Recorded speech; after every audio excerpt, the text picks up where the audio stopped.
काय आहे माहिती आहे, ह्या लोकांनी निवडणुकीच्या तोंडावर किंवा त्याच्या जरा आधीपासून जी चढाओढीच्या मागे लागून चढाओढ करून जे आयात केलेले काही लोक आहेत, ते पैसे देऊन केले असेल किंवा निवडून येईल म्हणून काही लोकांना हे केलं असेल, काही लोकांना काही भीती दाखवून केलं असेल. अशी लोक तयार झालेली असताना, यांचा हाऊसफुल झालेला असताना, हा जो उद्रेक तुम्ही बघाल की काल खरं तर नाशिक पासून सुरू झाला. आणि खरं आहे ना, ही इलेक्शन जे कार्यकर्त्यांचे असतात, त्यांच्या काही भावना असतात ना, आणि त्या आता जपल्या जात नाहीत असं त्या पक्षातल्या कार्यकर्त्यांना वाटणं साहजिकच आहे. त्यामुळे गडबड तर आहे. आता तुमची भूमिका काय आहे?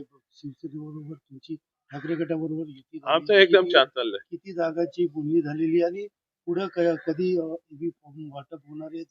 फॉर्म कधी भरणार आहे? काय नाही. मी ते केडीएमसी बाबतीत बोलायचं झालं तर माझे सगळे एबी फॉर्म मी आणलेले आहेत. आतापासूनच द्यायला सुरुवात करतोय.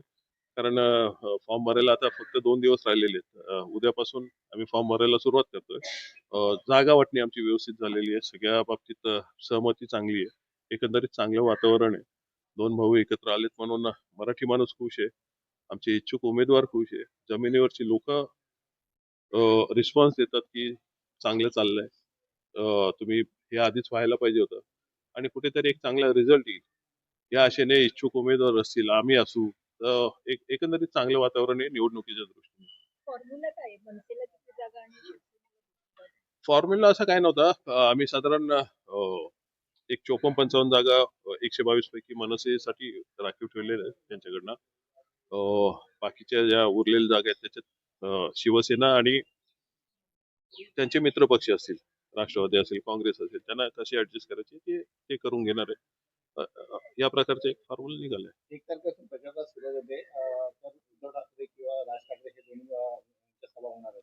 निश्चितच कल्याणला होईल, डोंबिवलीला होईल. आमचे प्रयत्न चालू आहे. संयुक्त सभा दोघांची व्हायला पाहिजे असे आमचे प्रयत्न चालू आहेत. सभेसाठी आम्ही वेळ पण त्यांना 1 दिवस राखीव ठेवायला विनंती केलेली आहे. काय वाटतं किती जागावर बाजी मांडणार आहे? महापौर बसेल.